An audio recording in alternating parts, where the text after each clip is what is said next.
Hello and welcome to Alpine classes. मैं हूं सूरज और अब जो है हम लोग शुरू करेंगे अंग्रेजी का बिल्कुल एक नया डायमेंशन, और जिसमें हम लोग देखेंगे कि अब तक तो हम ग्रामर यहाँ तक आपको लेके आए थे और आज से शुरू कर रहे हैं हम लोग वोकैबुलरी के बारे में। देखो इसका जो वेटेज है एग्जामिनेशन पॉइंट ऑफ व्यू से बहुत ज़्यादा इंपॉर्टेंट है।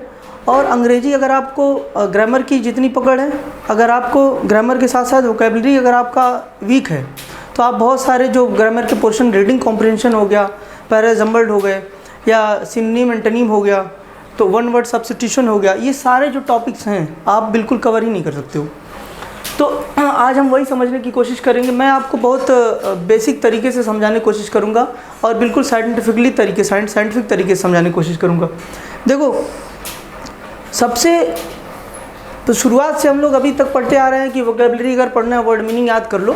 जितने भी चैप्टर्स दिए गए रहते थे वैसे पीछे जो दिया गया रहता था वैसे हम लोग याद कर लेते थे। लेकिन याद अगर करना इतना आसान होता तो याद की हुई चीज़ें आज तक क्यों नहीं याद है? अभी तक तो हमारे दिमाग में रह नहीं गई। लेकिन ऐसा कोई इवेंट अगर हमारे ज़िंदगी के किसी पॉइंट ऑफ टाइम पे हुआ है तो उसका जो असर है हमारे माइंड के ऊपर आज तक पड़ा हुआ है। ऐसा क्यों होता है? क्योंकि जो माइंड का तरीका है रीड करने का, समझने का, वो लेटर्स वर्ड्स ये नहीं है। माइंड्स लेटर वर्ड का नॉलेज नहीं रख पाता है, इसमें नंबर्स का नॉलेज नहीं रख पाता। आपको डिजिट्स याद नहीं रह जाते हैं। जब मैथमेटिक्स के सम्स सॉल्व करते हो तो अगर आपसे पूछा जाए कि सवाल नंबर 2 का आंसर क्या होगा या सवाल नंबर 2 में कितने डिजिट्स लिखे हुए हैं तो आप वैसे याद करके नहीं बता पाते हो। लेकिन कोई पिक्चर है, कोई इमेज है, उसके बारे में अगर चर्चा कर दी जाए तो आप बिल्कुल हूबहू जैसा आपको बताया गया वैसे ही आप उसको बता पाते हो। जैसे कभी कभी पुलिस स्टेशन में आप जानते होंगे कि कभी कभी कोई क्राइम हो जाता है तो पुलिस एक सीन वहाँ पे क्रिएट करता है और उससे पूछा जाता है कि भाई वो जो मर्डरर है या जो भी कल्प्रिट है वो कैसे दिखता है। तो जो सामने वाला जो आदमी देखा रहता है उसको, वो उसका हाव भाव बताता है कि उसकी नाक ऐसी थी वैसी थी, वो इस तरीके से देखा हुआ रहता है कि वो उसको वहाँ पे वो डिपिक्ट कर रहा होता है। और एक स्केच बनाने वाला जो आदमी होता है उसको बना देता है और उसके बाद उसी के मदद से उसको ढूंढा जाता है। यानी आपको जो इमेज है, आपने क्या वो मर्डरर को रोज़ देखता था? नहीं। ऑन द स्पॉट जब मर्डर हुआ तो उसने जब उसको क्राइम सीन पे उसको देखा तो उसकी इमेज उसके दिमाग में छप चुकी है। यानी कि इमेज की गहराई, इमेज का जो छपना था दिमाग पे वो इतने गहरे तरीके से छपा हुआ है ना कि वो भूला नहीं। अभी वो इतना कैपेबल है कि वो पुलिस के सामने जा करके उसको डिपिक्ट कर पा रहा है, बता पा रहा है। तो मैं बस ये समझाना चाह रहा हूँ कि जो वर्ड मीनिंग है वो हमारे दिमाग में याद नहीं हो पाती है। उसका रीज़न ये है कि वो किसी पिक्चर के फॉर्म में नहीं है, किसी रूट के माध्यम से वो हमारे जड़ में नहीं है, हमारे दिमाग के अंदर घुसा हुआ नहीं है। यानी अगर हम कोई ऐसा साइंस डेवलप कर दें, कोई ऐसा तरीका हम ईजाद कर दें जिससे हमको ये मदद मिल जाए कि हम कैसे याद करें, है ना। तो आज मैं जो शुरू कर रहा हूँ, मैं इसीलिए वोकैबुलरी इतनी आसानी से इतनी जल्दी नहीं लेके आ रहा था, थोड़ा सा लेट ले आया क्योंकि मुझे बहुत सारी चीज़ें इस पे समझने बताने के लिए बहुत सारी चीज़ों पे काम करना पड़ता है। तो अभी वो चीज़ें मैं बताऊँगा बिल्कुल साइंटिफिकली प्रूव्ड लगेगा आपको कि हाँ ये सारी चीज़ें किस तरीके से आ रही हैं बाहर। तो सबसे पहले हम लोग बात करेंगे वोकैबुलरी। जो अभी मैंने इतनी देर से बात की है आपके साथ, मैं आपको ये बताने की कोशिश किया कि अगर मैं आपको हूबहू ऐसे ही लिख करके बता दूंगा कि ये देखो फलाना वर्ड है ना, इसका मतलब ये होता है, इसका मतलब ये होता है, तो फिर से वही जब तक मैं पढ़ाऊँगा तब तक तुम्हें याद रहेगा। लेकिन उसके बाद जैसे ही क्लास से बाहर जाओगे फिर वो भूल जाएगा। तो हम लोग ये समझेंगे, देखो मैंने यहाँ लिखा हुआ है एटिमोलॉजी। एटिमोलॉजी का मतलब होता है कि लॉजी जहाँ पे लगा रहेगा ना, ये समझ जाना कि वो स्टडी से बात कर रहा है। जैसे सोशियोलॉजी मतलब सोशल, मतलब समाज, लॉजी मतलब स्टडी।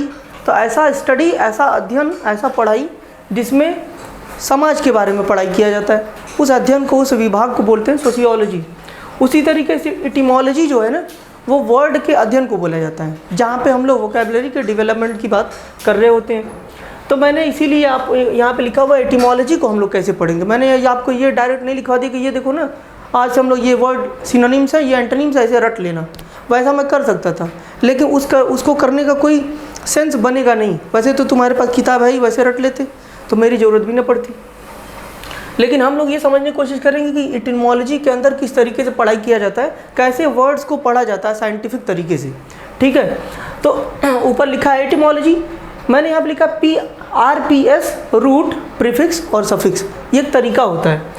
और देखो जितने भी वर्ड हैं एटिमोलॉजी के अंदर, इसको याद कैसे करें, है ना, रिमेंबर कैसे करें, इसी के ऊपर पूरा का पूरा काम हम लोग करेंगे।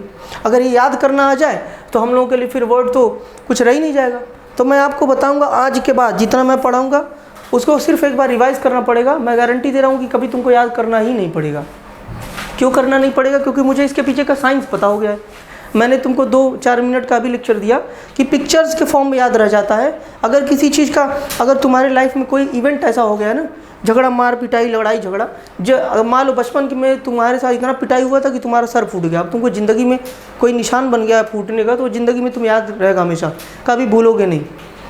तो यानी कि कोई ऐसा वजह या कोई ऐसा झगड़ा हो जाए जिसका वजह तुम्हें मालूम हो और बहुत ज़्यादा स्ट्रांग हो, वो रीज़न बहुत ज़्यादा स्ट्रांग हो, तो वो रीज़न, वो जो घटना हुआ था बचपन में, वो घटना भी नहीं भूलेगा, वो झगड़ा भी नहीं भूलता है। ठीक है, तो यानी कि अगर किसी चीज़ के पीछे, अगर किसी भी वर्ड के पीछे उसके पैदा होने का लॉजिक पता कर ले हम लोग, तो उस वहाँ से निकलने वाले, वहाँ से बनने वाले सभी वर्ड्स के बारे में हमको मालूम हो जाएगा, हमको जानकारी हो जाएगी। तो वही आज हम लोग समझने की कोशिश करेंगे। तो पहला मेथड जो मैंने लिखा है एक कैटेगरी में, उसको लिखा है मैंने RPS, root, prefix and suffix. जो दूसरा मेथड मैंने लिखा है इसमें, इसके अंदर मैंने कैटेगराइज किया है सिनोनिम, एंटोनिम, होमोफोन्स और इसी तरीके के फिर होमोनीम। होमोफोन्स क्या होते हैं? होमोफोन्स, फिर होमोनीम, है ना, होमोनिम क्या होते हैं, फिर पैरोनिम क्या होते हैं। इन सारे के पेयर को हम लोग समझेंगे। फिर ये भी देखेंगे कि एपोनीम क्या होते हैं। तो मैंने 2 कैटेगरी में इसको बांट दिया।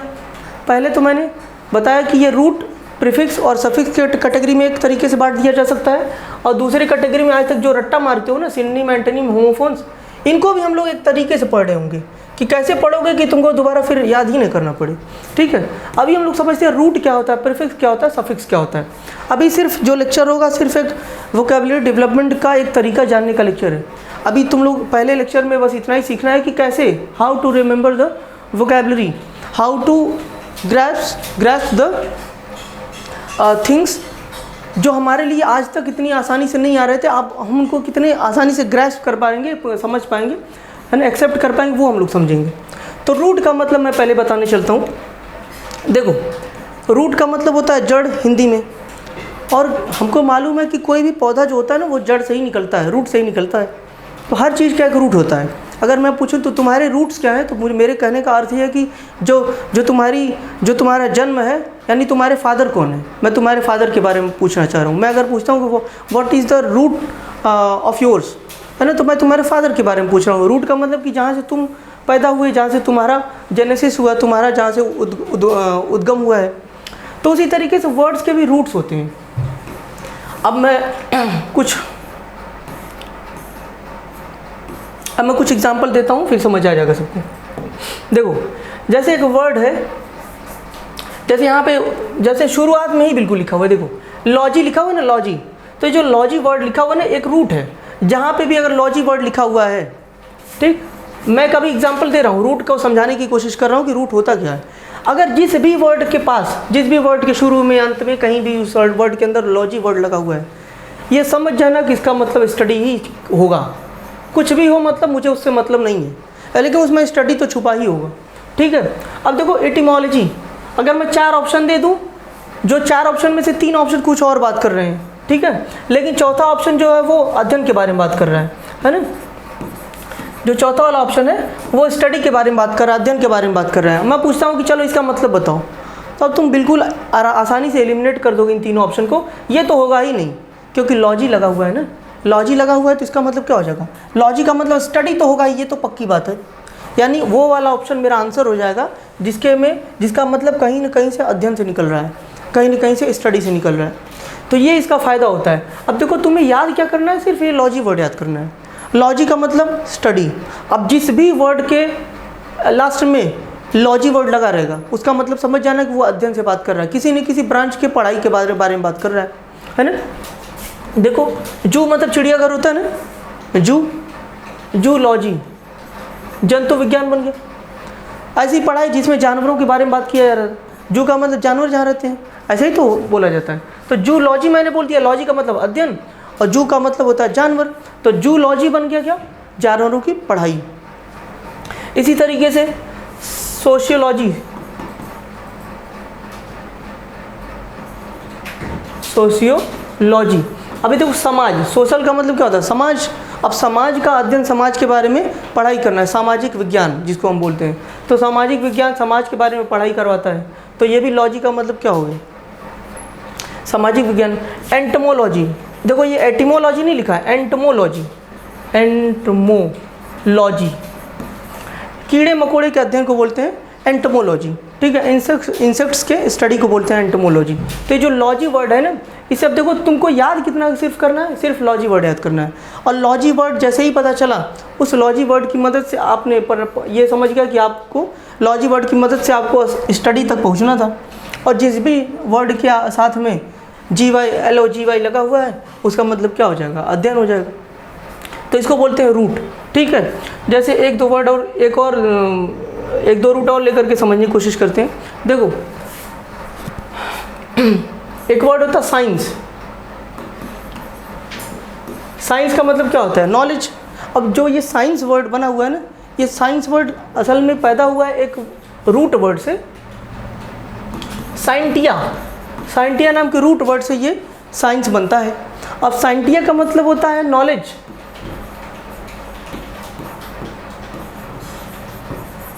साइंटिया का मतलब क्या होता है? नॉलेज। अब जिस भी वर्ड के अंदर साइंटिया से बन गया साइंस, अब जिस भी वर्ड के अंदर ये साइंटिया वर्ड का रूट आएगा ना, साइंटिया नाम का जो रूट है ये आएगा, इसका मतलब ये समझना किसी न किसी नॉलेज की बात हो रही है वहाँ पे। अब साइंस जैसे ही बना तो ये समझ गया कि साइंस का मतलब होता है किसी एक तरीके का स्पेशल नॉलेज, किसी भी एक तरीके का स्पेशल ज्ञान, विशेष ज्ञान, जिसको हम लोग बचपन में पढ़ते थे। विज्ञान को V प्लस ज्ञान पढ़ करके हम लोग को लिखवा दिया जाता था, यानी V का मतलब विशेष और ज्ञान का मतलब नॉलेज। तो विशेष ज्ञान को हम लोग विज्ञान कह देते थे। यानी ये जो विज्ञान वर्ड बना है कहाँ से बना है? साइंटिया वर्ड से बना है। तो साइंटिया इसका रूट वर्ड है, और इससे डायग्नोस होने वाला, बनने वाला जो वर्ड है वो हमारा साइंस है। तो इसी तरीके से अब देखो मैं साइंस का, साइंटिया वर्ड का इस्तेमाल करते हुए कितने वर्ड्स बना सकता हूँ? ओमनी, ओमनी भी एक रूट वर्ड है। ओमनी का मतलब ऑल होता है। जब ओमनी किसी वर्ड में लग जाता है तो उसका मतलब ऑल हो जाता है। अब देखो ओमनीशिएंट, भगवान को बोला जाता है कि नहीं? ओमनी माने ऑल, शिएंट माने नॉलेज, जिसको सब कुछ का नॉलेज हो, बोला जाता है ना भगवान को। The God is omniscient, the God is omnipresent. Omni माने ऑल, ओमनी प्रेजेंट, प्रेजेंट का मतलब उपस्थित होना। अब देखो अलग अलग रूट से अलग अलग वर्ड बन रहे हैं कि नहीं? तुमने सिर्फ याद करना कितना था? ओमनी। ओमनी का मतलब क्या होता है? ऑल। तो ओमनीशिएंट, शिएंट का मतलब क्या? Science, knowledge. तो ओमनीशिएंट, ओमनी मतलब ऑल, शिएंट मतलब नॉलेज। तो जिसको सब कुछ का ज्ञान हो, है ना, जो सर्वज्ञाता हो। सर्वज्ञाता दुनिया में कौन होता है? भगवान होता है। तो भगवान को ओमनीशिएंट बोला जाता है कि जो सब कुछ जानता है। ओमनी प्रेजेंट, ओमनी मतलब ऑल, प्रेजेंट मतलब जो मौजूद हो, यानी जो सब जगह मौजूद हो, उसको ओमनी प्रेजेंट बोल देंगे। तो ओमनीशिएंट, ओमनी प्रेजेंट, ये दोनों वर्ड किसके लिए आते हैं? गॉड के लिए आ जाते हैं। तो जो ओमनी वर्ड है ये एक रूट वर्ड है, और इससे बनने वाले वर्ड ओमनीशिएंट और ओमनी प्रेजेंट है। और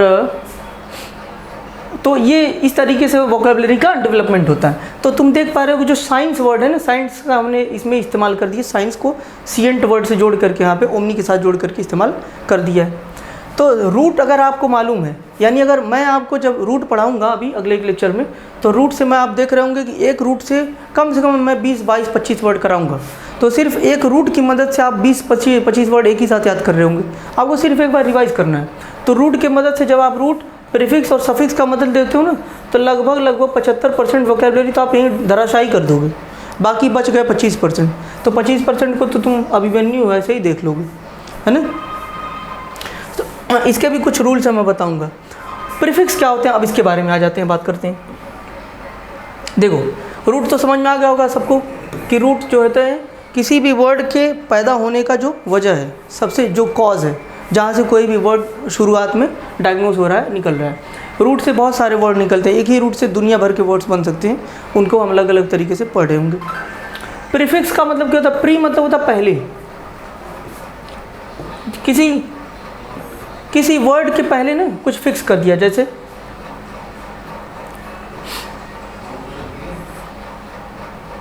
चलो मैं एक वर्ड लिख देता हूँ, ऑडिबल। ऑडिबल का मतलब होता है जो कोई चीज़ सुनने के लायक हो, सुनने के योग्य हो, जो सुनाई दे रही हो। जैसे कोई क्लास में पीछे बैठा हुआ बच्चा है, तो मैं उससे पूछता हूँ कि तुम्हें मेरी आवाज़ सुनाई दे रही है, तो वो क्या बोलेगा? Yes yes it is Audible, है ना, ये जो आवाज़ आपकी है वो सुनाई दे रही है, मुझे सुनने के योग्य है। अच्छा, कोई और उसके पीछे बैठा हुआ है तो वो क्या बोलेगा? वो बोलेगा no sir your voice is not audible, तो your voice is not audible बोलेगा, या तो बोलेगा योर वॉइस इज़ इनऑडिबल, है ना। तो उसने क्या लगा दिया? ऑडिबल के पहले क्या लगा दिया? इन लगा दिया, इनऑडिबल। तो जो इन वर्ड है ना, इन, ये किसी वर्ड के देखो पहले प्री मतलब पहले फिक्स मतलब फिक्स हो गया है, तो प्रीफिक्स उसी को बोलते हैं जो किसी भी वर्ड के पहले फिक्स हो करके ना किसी मतलब को चेंज कर देते हैं, मतलब को बताते हैं। तो देखो इसी ऑडिबल का अगर मतलब पता है तो प्रीफिक्स के जरिए तुम एक और वर्ड बना सकते थे कि नहीं बना सकते थे? बना सकते थे। तो अगर ऑडिबल पता है तो कौन सा इन का मतलब क्या होता है, तो मैं प्रीफिक्स के अंदर क्या पढ़ाऊंगा? प्रीफिक्स के अंदर मैं पढ़ाऊंगा कितने तरीके के निगेटिव होते हैं, निगेटिव कितने प्रीफिक्स होते हैं, पॉजिटिव कितने तरीके के प्रीफिक्स होते हैं, सारे प्रीफिक्स के बारे में 1 बाय 1 डिस्कस करूंगा। और सबको किसको पहले लगाना है, किसको बाद में, कहाँ पर लगाना है, ये सफिक्स होता है, सफिक्स बाद में लगता है, ठीक है। तो इन सफिक्स और प्रीफिक्स की पूरी लिस्ट में दूंगा और पूरे अच्छे से डिस्कशन करूंगा आपके साथ कि प्रीफिक्स को आगे लगा करके और सफिक्स को पीछे लगा करके किस तरीके से वर्ड्स को बनाए जाते हैं। एक वर्ड, एक प्रीफिक्स से बहुत सारे वर्ड बन रहे होंगे, ठीक है, एक सफिक्स से बहुत सारे वर्ड बन रहे होंगे। तो आपको अभी समझ में आ गया कि जो RPS लिखा हुआ था इसका मतलब क्या है?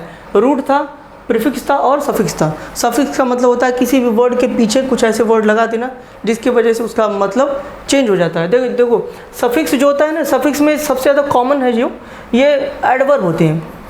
एडवर्ब देखो, जैसे हेस्ट का मतलब होता है जल्दी, हेस्ट का मतलब क्या होता है? जल्दी। अब हेस्ट में जब LY लगा देते हो, लास्ट में लगा दी कि नहीं लगा दी? तो लास्ट में जैसे ही तुमने लगाया, ये तो सफिक्स है, सफिक्स तो किसी वर्ड के लास्ट में लगता है। ये वर्ड लिखा हुआ था, इसके जस्ट लास्ट में तुमने एक वर्ड को जोड़ दिया, तो ये क्या है? एक तरीके का सफिक्स है। और इसको, ये अगर हेस्ट क्या था, हेस्ट तुम्हारा वर्ब है, तो इसको हेस्टली जब तुमने कर दिया तो ये बन गया एडवर्ब, ठीक। तो पहले वाले हमने कैटेगरी में ये समझा अब तक कि जो हमारी एटिमोलॉजी है, जो हमारा वर्ड्स को सीखने का, वर्ड्स के डेवलपमेंट का जो अध्ययन है, ये हमारा 2 कैटेगरी में हम लोगों ने बांट करके देखा। एक तो होता है हमारा रूट के वर्ड, रूट, प्रीफिक्स और सफिक्स की मदद से कैसे हम लोग को वर्ड को बनाएंगे।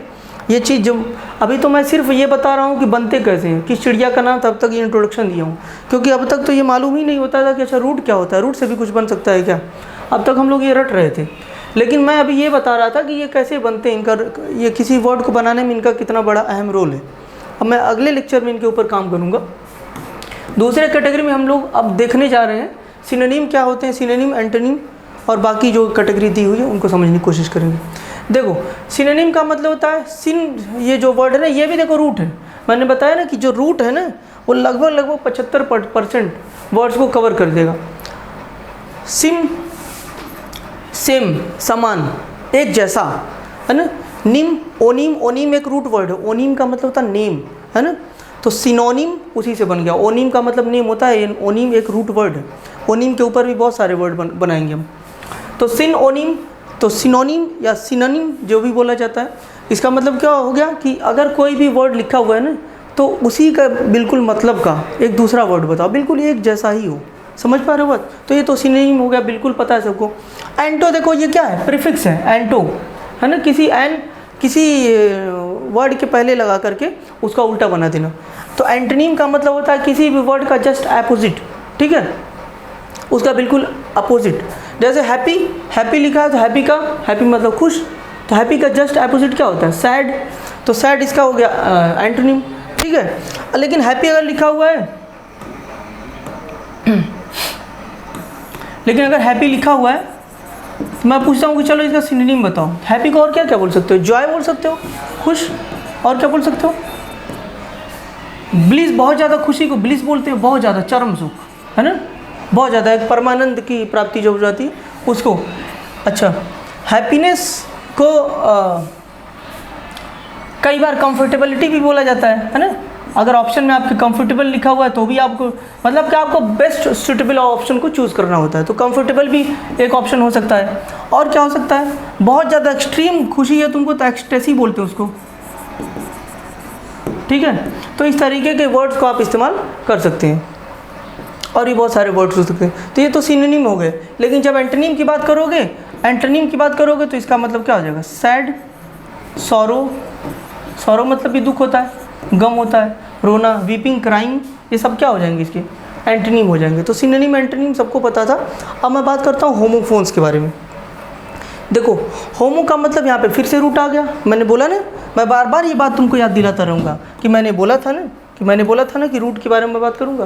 क्यों मैं ऐसा कह रहा हूँ? क्योंकि रूट एक ऐसा वर्ड, एक ऐसा चीज़ है, एक ऐसा साइंस है जो वोकैबलरी को 75% तक समेट देता है, और तुम आज तक इसके बारे में जानते ही नहीं हो। तो रूट अगर एक अच्छे से कर लिया, एक लड़का अगर रूट को पढ़ लेता है तो आगे चल कर के वर्ड में वो साइंस की तरीके से पढ़ रहा होगा। होमो का मतलब देखो, होमोफोन, यहाँ पे रूट आ गया। होमो का मतलब होता है एक जैसे। होमोसेक्सुअल सुना होगा तुमने, बड़ा कॉमन सा वर्ड है। होमोसेक्सुअल का मतलब होता है एक जैसे सेक्स में बिलीव रखने वाले लोग हो, उसको बोलते हैं होमोसेक्सुअल। किसको बोलते हैं? इसके बारे में हम देखते हैं। होमो का मतलब होता है एक जैसा, ठीक है। तो मैंने बताया, मैं ये बोल रहा था कि होमोसेक्सुअल के बारे में आप लोगों ने सुना होगा बहुत बार, ये बड़ा न्यूज़ में रहता है। जैसे जो एक जैसे सेक्स है, जैसे एक लड़का है, एक लड़के में ही उसको इंटरेस्ट है तो उसको गे बोलते हैं। एक लड़की है, एक लड़की में ही उसको इंटरेस्ट है सेक्सुअली तो उसको लेस्बियन बोलते हैं। तो इस तरीके के लोगों को होमोसेक्सुअल बोलते हैं, है ना। मैंने होमोसेक्सुअल वर्ड इसलिए उठाया क्योंकि बड़ा ही न्यूज़ में रहता है। अभी इसके हाल ही में इसके ऊपर बहुत सारे कानून भी पास कर रहा है सुप्रीम कोर्ट। खैर वापस आते हैं टॉपिक पे अपने। होमो का मतलब एक जैसा। फ़ोन मतलब आवाज़ होता है। देखो फ़ोन लगा हुआ है ना, फ़ोन वर्ड, तो फ़ोन भी एक रूट वर्ड है। मैं इसे बताऊँगा। देखो इसका यूफोनी। अब यहाँ पे यूफोनी जैसे ही मैंने लिखा, देखो यू का वही मतलब यहाँ पे रूट है। यू जहाँ पे लगा रहेगा ये समझ जाना कि ये अच्छी चीज़ के बारे में बात कर रहा है। फ़ोन का मतलब आवाज़, यानी कोई ऐसी आवाज़ है ना जो उस कान को सुनने में बड़ी अच्छी लगती है, उसको बोलते हैं ये यूफोनी है, ठीक है।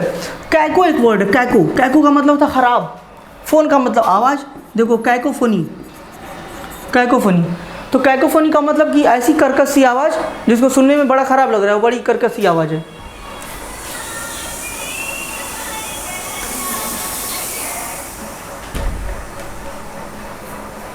ठीक है। तो यूफोनी और कैकोफोनी, मैंने दोनों को ये रूट का इस्तेमाल करते हुए, देखो यहाँ पे कैको लगा हुआ है, जहाँ पे कैको लगा रहेगा उसका मतलब ख़राब होता है, यू लगा रहेगा इसका मतलब होता है अच्छा। ये दोनों एक दूसरे के अपोजिट हैं, ठीक है। मैंने कट बना दिया, इसका मतलब अपोजिट समझ लेना। तो अब यहाँ पे जो हमने देखा कि होमोफोन्स जो होते हैं ऐसे दो वर्ड, ठीक है। होमोफोन्स में ऐसे दो वर्ड जो एक होमो बिल्कुल एक जैसे हों, उनका जो आवाज़ हो ना बिल्कुल एक जैसा। होमोफोन्स का मतलब यही होता है। होमोफोन्स उनको कहा जाएगा जो सेम साउंड क्यों, having same sound but spelling is not the same, लेकिन स्पेलिंग उनका सेम नहीं होगा। डियर मतलब प्यारा, डियर मतलब हिरन, दोनों होता है, ठीक है। लड़की को बोल रहे हो तो DEAR वाला बोल देते हो डियर, लेकिन सलमान खान बोलेगा तो उसका फेवरेट क्या है? DEER वाला है, डियर। तो ये फ़र्क है। आवाज़ तो दोनों का एक ही है, लेकिन दोनों की स्पेलिंग में अलग है, दोनों के मतलब डिफरेंट है, ठीक है। तो इस तरीके के साउंड वाले वर्ड को हम लोग बोलते हैं होमोफोन्स। देखो मैंने कुछ यहाँ पे एग्जांपल दिया है। मेटल का मतलब मालूम है सबको। मेटल का मतलब सबको मालूम है कि सिल्वर, गोल्ड, आयरन, ये सारे क्या है? मेटल है। लेकिन यहाँ पे लिखा है मेटल, METTLE, ठीक है, METTLE। इस मेटल का मतलब क्या होता है? इस मेटल का मतलब होता है किसी की काबिलियत, किसी के स्किल, है ना। जैसे मैं बोलूँ कि उसके अंदर ना जैसे राहुल गांधी के अंदर ये बात, अगर काश ये बात सच होती, कांग्रेस पार्टी बच जाती, तो अगर ये बोलूँ मैं, आज मैं झूठ बोलूँगा, ठीक है। तो मैं ये झूठ बोलना चाह रहा हूँ कि राहुल गांधी के पास पॉलिटिक्स का मेटल है। तो मैं पॉलिटिक्स का मेटल जब बोल रहा हूँ तो इसका मतलब क्या है? यहाँ पे बात करने की कोशिश मैं कर रहा हूँ तो पॉलिटिकल उनके पास कैपेबिलिटी है, काबिलियत है। क्या ऐसा है? अगर तुम कहते हो नहीं है तो मैंने पहले ही बताया था कि मैं झूठ आज बोलूँगा, ठीक है। तो उनके अंदर क्या है? पॉलिटिक्स का मेटल तो नहीं है, लेकिन मैं झूठ बोला कि उनके अंदर मेटल है। तो इस मेटल वर्ड का मतलब क्या था? काबिलियत। लेकिन इस मेटल वर्ड का मतलब क्या था? इस मेटल वर्ड का मतलब धातु है, ठीक है। तो देखो यहाँ पे सेम साउंड है ना, लेकिन स्पेलिंग भी डिफरेंट है, लेकिन साउंड तो अलग है, फ़ोन तो अलग है। यही इसी का मतलब हो गया होमोफोन। होमो का मतलब एक जैसा, फ़ोन का मतलब आवाज़, एक जैसे आवाज़ वाले वर्ड्स। तो हम लोग जब होमोफोन से पढ़ रहे होंगे तो एक जैसे आवाज़ वाले एक साथ करेंगे, यही तरीका होता है। देखो आपके सिलेबस में दिया हुआ है ये वोकैबुलरी से रिलेटेड सारे दिए हैं, सिनोनिम पढ़ना है, एंटोनिम पढ़ना है, वन वर्ड सब्स्टिट्यूशन पढ़ना है। तो मैं देखो सारे चीज़ों के लिए की दवा लेके आया हूँ। वन वर्ड सब्स्टिट्यूशन कहाँ से याद होगा? रूट, प्रीफिक्स और सफिक्स से। वन वर्ड सब्स्टिट्यूशन यहाँ से ख़त्म हो जाएगा। रूट की मदद से आप वोकैबुलरी ख़त्म कर लो, सिनोनिम और एंटोनिम सॉल्व कर जाओगे, और उसके बाद जितने भी क्या बोलते हैं, रूट की मदद से जितने भी वन वर्ड सब्स्टिट्यूशन है वो हो जाएंगे। प्रीफिक्स और सफिक्स में कुछ पॉजिटिव प्रीफिक्स होते हैं, कुछ नेगेटिव प्रीफिक्स होते हैं। सफिक्स में भी कुछ पॉजिटिव निगेटिव होंगे। तो इन दोनों की मदद से आप सिनोनिम और एंटोनिम को सॉल्व कर जाओगे। तो ये तो आपको सिनोनिम, एंटोनिम और वन वर्ड सब्स्टिट्यूशन के लिए पढ़ना है। जितना पढ़ाया जाएगा पूरा पूरा पढ़ना है। उसके बाद जब होमोफोन्स हो गए, होमोनीम हो गए, ये सब एक साथ मैं पढ़ाऊँगा ताकि आपको कैटेगरी याद रह जाए। जैसे मेटल, एक जैसे आवाज़ देने वाले, एक जैसे मतलब रखने वाले, उन सेंटेंसेस को हम लोग एक तरह से एक कैटेगरी की जगह लिखेंगे, पढ़ेंगे। कुछ और हम लोग देखते हैं, जैसे सन लिखा हुआ है, सन, ये भी मालूम। एयर का मतलब हवा, एयर का मतलब उत्तराधिकारी। मीटर, ठीक है। तो ये जो जितने भी वर्ड हैं ये सब क्या हैं? ये सब के सब वर्ड आवाज़ में तो बिल्कुल सेम है, लेकिन इनका मतलब अलग अलग है। वेन, देखो यहाँ पे सब लिखा हुआ है। वेन, इनको इसको भी वेन पढ़ेंगे, इसको भी वेन पढ़ेंगे, इसको भी वेन पढ़ेंगे और इसको भी वेन पढ़ेंगे। 4 तरीके की वेन लेके आए हम। देखो, तो वेन का मतलब यहाँ पे large blade used in a big turbine. बहुत बड़ा सा पंखा होता है ना, बहुत बड़ा सा पंखा, जो टरबाइन जैसा पंखा होता है, कोई फैन है बहुत बड़ा सा है, उसके ब्लेड को बोलते हैं वेन, ठीक है। और इस WAIN वेन का मतलब होता है जब कोई चीज़ ख़राब होने लगती है ना, डिटेरियोरेट होने लगती है, रेड्यूस होने लगती है, उसके जो भी वैल्यू था उसका उस वैल्यू से वो कम होने लगती है, तो ऐसी चीज़ को बोलते हैं वेन, है ना। कोई चीज़ ख़राब होना, तो ये वर्ब है। और ये तो एक किसी चीज़ का नाम है, तो ये नाउन हो गया। ये नाउन है, ये वर्ब है, और मतलब भी अलग अलग है। ये तो एक ब्लेड है और एक ख़राब होने के प्रोसेस को बोला जा रहा है वेन। इस वेन का मतलब सबको मालूम है ना। जब प्यार के बाद जिसको काटा जाता है वो ये वेन है, समझ रहे बात? तो नस जो काट लेते हैं सब, उसका मतलब है ये वेन, VEIN वेन।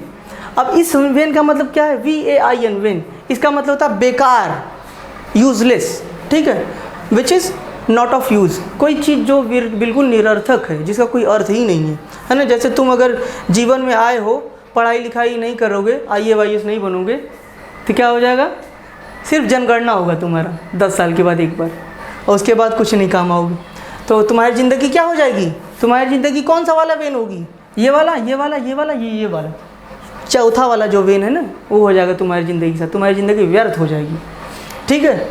तो हम ये समझ पाए कि अब तक हम लोगों ने ये देखा कि होमोफोन्स क्या होते हैं। सिनोनिम, एंटोनिम हमने आपको बता दिया।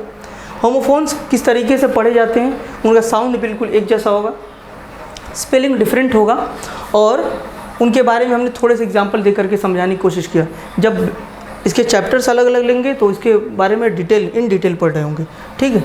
अब आ जाते हैं होमोनीम पे। होमोनीम क्या होता है? अगेन होमो का मतलब एक, है ना, एक जैसा।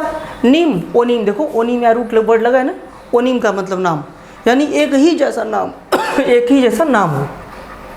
यहाँ पर लिखा हुआ है ना, हैविंग द सेम स्पेलिंग, मतलब जो स्पेलिंग पहले वाली की रहेगी ना, बिल्कुल वही स्पेलिंग दूसरे वाले की भी रहेगी, यानी नाम बिल्कुल अलग नहीं रहेगा, नाम बिल्कुल सेम रहेगा, एग्जैक्टली द सेम। तो उसका मतलब जो होता है, स्पेलिंग देखो सेम रहेगी। एंड द प्रोनाउंसिएशन, तो स्पेलिंग और प्रोनाउंसिएशन दोनों सेम रहेगा, लेकिन but the meaning is different, लेकिन जो मतलब होगा उसका ना वो बिल्कुल अलग होगा। समझते हैं? देखो बार का मतलब क्या होता है? बार जैसे ही बोला जाता है, एक बियर बार का याद आ जाता है ना, कि जहाँ पे टकीला मारने जाते हो, तो उसको बोलते हैं, ये बियर भालू वाला लिख दिया है। देखो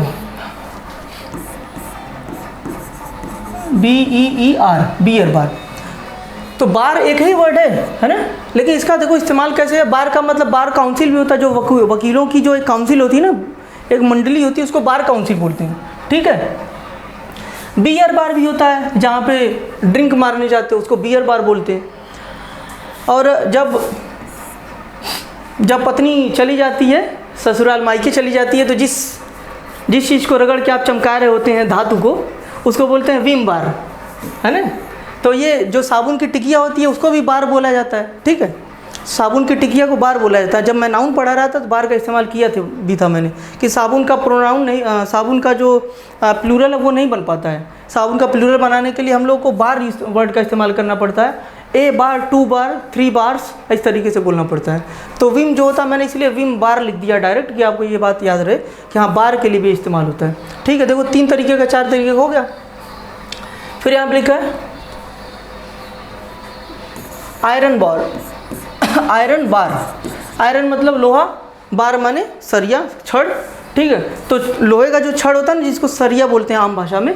ठीक है, तो आयरन बार उसको बोलते हैं, लोहे की रॉड को। ठीक है, बार किसी के लेवल को, जैसे कोई मुझसे बात कर रहा तो मैं बोलूँगा कि अगर मैं बोलता, जैसे शराबी मूवी में जब अमिताभ बच्चन घर से निकल करके जाता है तो एक उसी के अपोजिशन में, उसके बाप के अपोजिशन में एक आदमी रहता है, उसको बोलता है चलो चलो मेरे घर चलो, मैं तुमको सह दूंगा। तो बोलता है कि ज़रा आप अपना बार जो है ऊपर उठाइए, यानी लेवल ऊपर उठाइए, ज़रा आपको बात अभी समझ में नहीं आई, अभी तो मैं समंदर को लात मार के आ रहा हूँ और आप दरिया में तैरने की बात कर रहे हैं। जो आदमी समुंदर को लात मार कर आ रहा है वो दरिया में डूबेगा, दरिया में बात करेगा। तो वो कहता है कि मैं समझा नहीं। तो वो बोलता है अमिताभ बच्चन कि आप जो अपना बार है ना, अपना लेवल है ना, ज़रा ये बात जो है ऊपर लेवल की है, तो अपना लेवल बढ़ाइए। वो उस बार की बात कर रहा था, अपने लेवल की बात कर रहा था, स्तर की बात कर रहा था। समझ गए बात? तो इस बार का मतलब यहाँ पे लेवल भी होता है। बार्ड अगर ये वर्ब के तौर पे इस्तेमाल किया जाए तो इसका मतलब होता है किसी चीज़ को रोक देना। इसी से एक वर्ड बन जाता है बैरियर। देखोगे जब रोड ब्रेकर रहता है ना, तो वहाँ पे लिखा रहता है यहाँ बैरियर लगा हुआ है, आप आगे नहीं जा सकते। जिसको हिंदी में लिखा रहता है रोड अवरोधक, इस तरीके का लिखा रहता है ना, सड़क अवरोधक ऐसा। और आगे जा कर के रास्ता लिखा रहता है कि आगे से डाइवर्जन है, आप यहाँ से घूम करके जाइए। तो उस बार का मतलब जब ये वर्ब के तौर पे इस्तेमाल हो रहा होता है तो इसका मतलब रोक लगाना या रोक देना होता है। समझ रहे हो बात सबको? तो सब जगह आपने देखा कि बार तो स्पेलिंग में सेम है, प्रोनाउंसिएशन में भी सेम है, यानी नाम तो बिल्कुल वही है, क्या मतलब भी वही है। तो मतलब देखो कंप्लीटली डिफरेंट है, मीनिंग डिफरेंट है। तो ये इसको हम बोलते हैं, इस तरीके के वर्ड्स को हम लोग क्या बोलते हैं, इस तरीके के वर्ड्स को बोला जाता है होमोनीम। होमो का मतलब एक जैसा, ओनीम का मतलब नाम। नाम तो एक जैसा होगा, स्पेलिंग एक जैसा होगा, लेकिन उनके जो मतलब होंगे वो डिफरेंट डिफरेंट होंगे। अब आ जाते हैं हम लोग पैरोनीम को देखते हैं। ठीक है,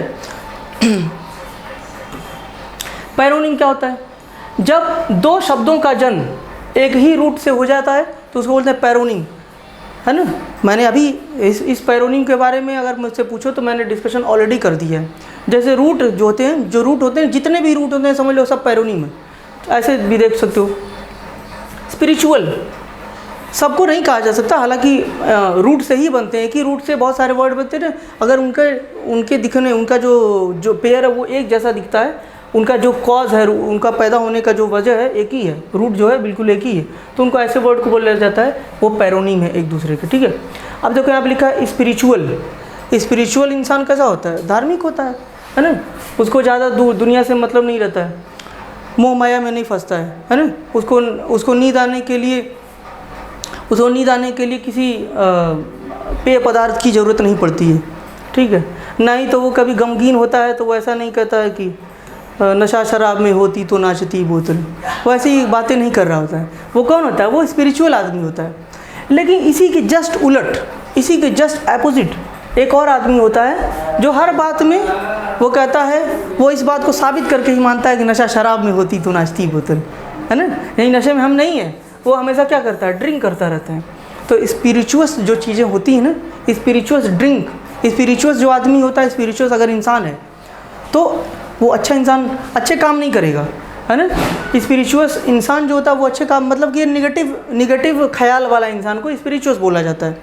इसीलिए जो पेय पदार्थ, जो मादक पदार्थ है ना, मादक पदार्थों को स्पिरिचुअल ड्रिंक बोला जाता है। समझ गए बात? स्पिरिचुअल ड्रिंक थोड़ी है वो। अरे स्पिरिचुअल ड्रिंक तो चरणामृत है। ठीक है, स्पिरिचुअल ड्रिंक तो चरणामृत है, लेकिन स्पिरिचुअस ड्रिंक क्या है? वाइन, है ना, शैम्पेन। तो ये स्पिरिचुअस और स्पिरिचुअल का डिफरेंस था। तो ये ऐसे वर्ड होते हैं जिनको पैरोनीम बोलते हैं, और इनके जन्म होने का जो रूट होता है वो एक ही होता है। रूट तो एक ही है, लेकिन देख रहे हो ना, स्पिरिचुअल की जगह अगर तुमने स्पिरिचुअस बोल दिया तो अर्थ का अनर्थ हो जाएगा। ठीक है, सत्यानाश करके चले आओगे। तो इसलिए इसको ध्यान देना है। फिर एक लास्ट आता है एक लास्ट इसमें कैटेगरी मैंने लिखी हुई है एपोनीम की। एपोनीम क्या होता है? किसी भी लिविंग या नॉन लिविंग के नाम से डायरेक्ट बने हुए शब्दों को एपोनीम कहा जाता है। जैसे मैंने अभी शुरुआत में जब पहला 3-4 मिनट का जब मैंने लेक्चर दिया, मैंने ये बताया कि जब कभी भी लाइफ में हम लोग कोई भी इवेंट को झेल रहे होते हैं, वो ज़िंदगी भर के लिए याद हो जाता है।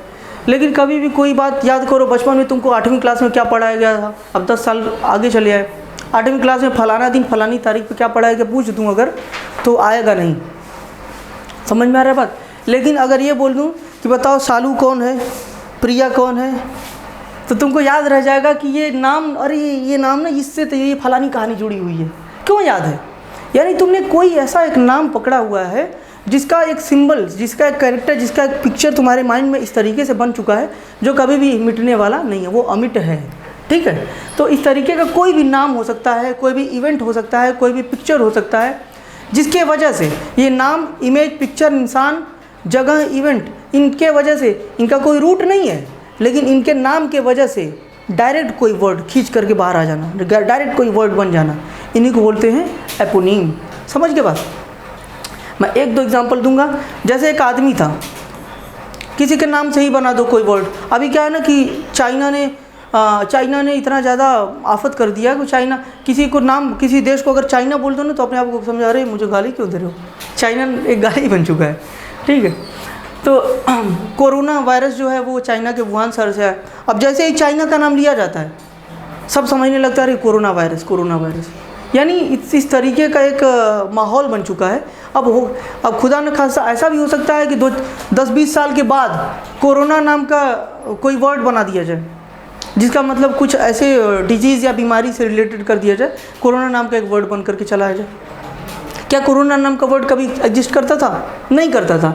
लेकिन ऐसा हो सकता है कि किसी इवेंट के होने से कोई वर्ड, एक नया, मैं एक एग्जांपल दे रहा हूँ, कोई इवेंट के होने से ऐसा कोई एक वर्ड डिराइव हो गया, उसको हमने आगे लेकर के कैरी फॉरवर्ड करते करते उसी वर्ड को इतना यूज़ करने लगे हम लोग कि वो एक वर्ड बन करके उभर गया। क्वारंटाइन, ये वर्ड नहीं था ना, क्वारंटाइन। अब ये क्वारंटाइन जो है एक वर्ड आया कोविड के टाइम में। अब देखो लगातार क्वारंटाइन जो वर्ड है ये इस्तेमाल में है। और क्वारंटाइन का मतलब सबको समझ में आ जाता है कि भाई कुछ दिन तक आपको अपने रूम के ही अंदर 4 दीवारी के अंदर रहना है और उसी में अपना जीवन यापन करना है 14-15 दिन तक। क्वारंटाइन भी वर्ड नया आ गया। तो इस तरीके से वर्ड, इस तरीके के वर्ड भी डिराइव हो जाते हैं किसी इवेंट के होने से, किसी इंसान के नाम से, किसी जगह के नाम से, या किसी भी ऐसे टाइम पे कोई ऐसा चीज़ हो गया हो जिसके वजह से वो चीज़ निकल करके बाहर आ जाती है। मैं ऐसे कुछ वर्ड को लिखा हूँ। जैसे एक आदमी था जॉर्ज मार्टिनेट। जॉर्ज मार्टिनेट जो आदमी था वो बड़ा ही अपने नियम का बड़ा पक्का था, है ना। तो नियम का पक्का आदमी इतना ज़्यादा पक्का था कि वो अपने लाइफ में कभी 1 सेकंड भी कभी कोई काम देरी से नहीं किया था। अगर तुम उसको बुला दो, किसी 9 बजे आना है तुमको, शार्प 9 बजे, तो बिल्कुल शार्प 9 बजे ही आएगा, न 1 सेकंड इधर न 1 सेकंड इधर, कभी ऐसा नहीं करेगा वो। तो बताओ, ऐसे ही आदमी का ना एग्जाम्पल इंसान देता है। तो अब इस जॉर्ज मार्टिनेट का ये जॉर्ज वर्ड हटा करके जॉर्ज मार्टिनेट से क्या गायब हो गया? जॉर्ज गायब कर दिया गया और मार्टिनेट रह गया। अब मार्टिनेट वर्ड का मतलब होता है कि कोई इंसान या कोई इंसान जो अपने बहुत ही डिसिप्लिन में रहता है, बहुत डिसिप्लिन इंसान को बोलते हैं मार्टिनेट। ठीक है, डिसिप्लिन को बोलते हैं। अब देखो ये रूट वर्ड से तो बना नहीं है, सिनोनिम, एंटोनिम या कोई रूट, कोई प्रीफिक्स या सफिक्स से तो बना वर्ड नहीं है, किसी इंसान के नाम से डायरेक्ट डिराइव हो गया वर्ड है। तो इस तरीके के कुछ वर्ड हैं, उनको भी हम लोग डिस्कस कर रहे होंगे।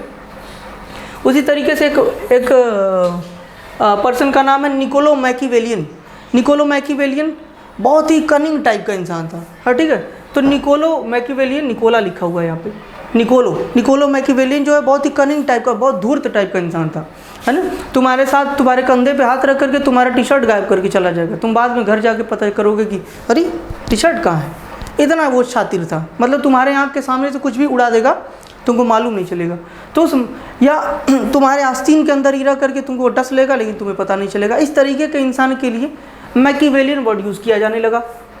अगर उस टाइम में कोई भी इंसान इस तरीके का काम करता था तो बोला जाता, अरे यार तुम निकोलो मैकिवेलियन हो क्या वो निकोलो मैकिवेलियन कह करके निकोलो मैकिवेलियन उसको बना दे रहा है? नहीं ना।